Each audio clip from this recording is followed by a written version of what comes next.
Good morning. Welcome to Wichita Police Department Interwatch midweek. About to the end of May. May 23rd, Wednesday. Two items that we're going to cover in our Interwatch this morning. First one is going to be in reference to a police chase with an arrest that occurred yesterday regarding a domestic violence case that occurred Friday. And then also I'm going to give you an update on the aggravated robbery case that occurred at the F&K Liquor store yesterday afternoon, about 12:30. I gave a briefing in the 900 block of South Woodlawn. Yesterday, Wichita Police Department officers arrested a 32-year-old male on a domestic violence charge that occurred the previous Friday.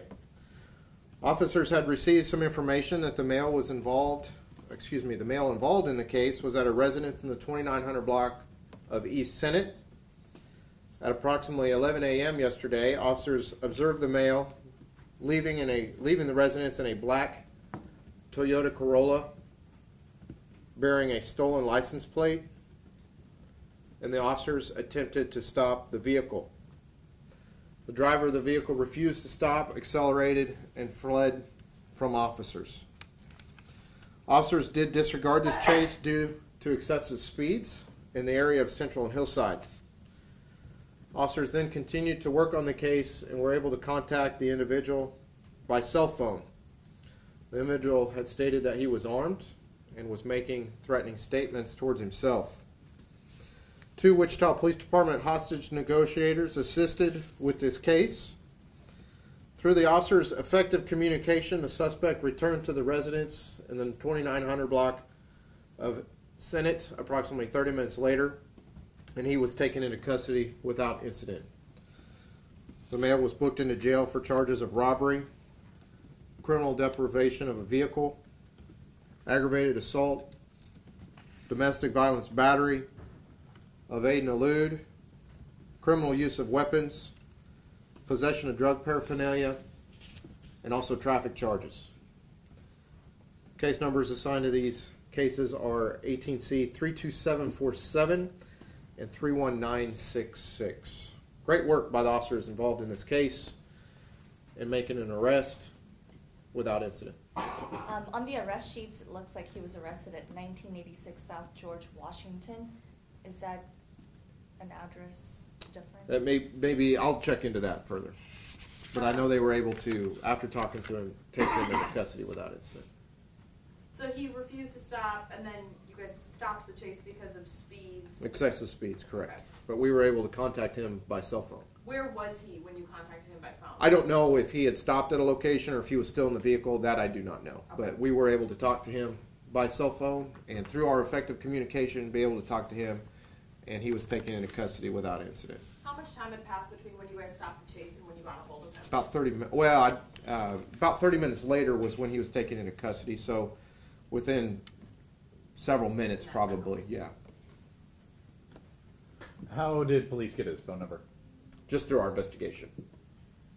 Where was the chase going through? Do you know what streets? I don't know the route of the exact chase. I don't. What was the initial call back on Friday, the DV call? It was a domestic related incident involving at a residence. I don't have all the details of that case. I can get those. It's going to be the 31966 case regarding that. And it stemmed from Friday, though, correct? Correct, yeah. And then we received some information that the individual involved was at this house on Senate, and we were wanting to speak to him further about the case. Can you explain what criminal deprivation of a vehicle is? Yeah, it's a misdemeanor charge of depriving somebody of their vehicle, basically an auto theft, but it's a misdemeanor charge.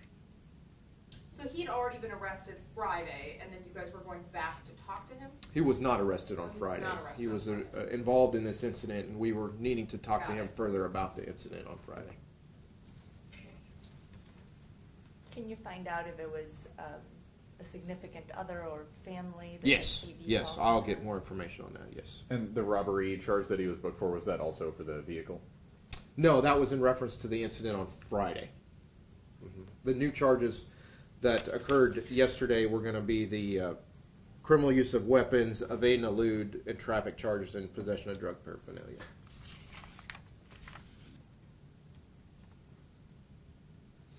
All right, just an update on our aggravated robbery from yesterday. Case number 18C 32766 occurred at the F&K Liquor, the 900 block of South Woodlawn. Yesterday about 12:30 in the afternoon.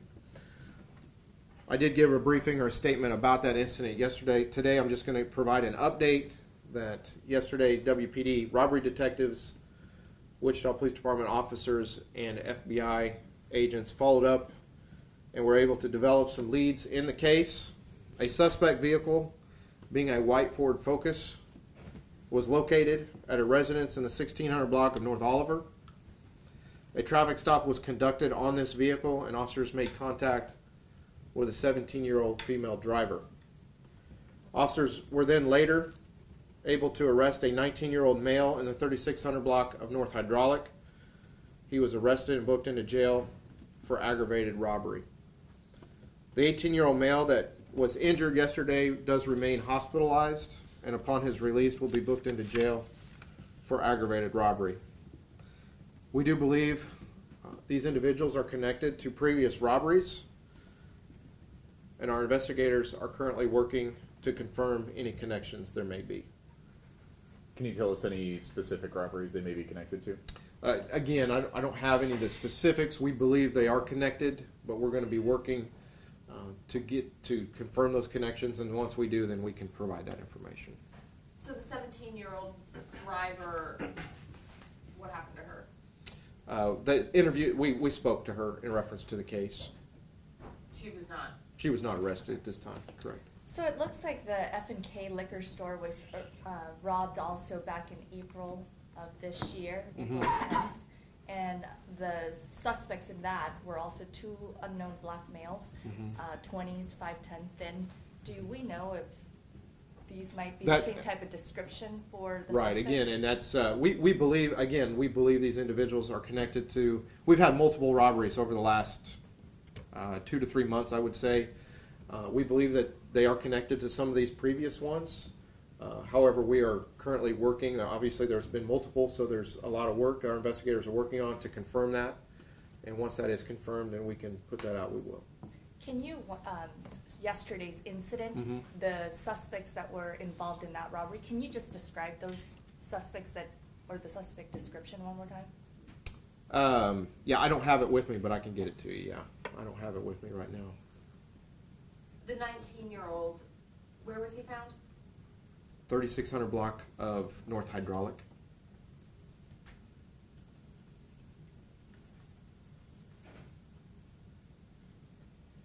The clerk who fired the shot at the 18-year-old, he's not going to face charges, is he? Well, the district attorney is the one that decides who is charged in every specific case. So all the details of this case will be presented to the district attorney's office, as any case would be, and then the district attorney makes those determinations.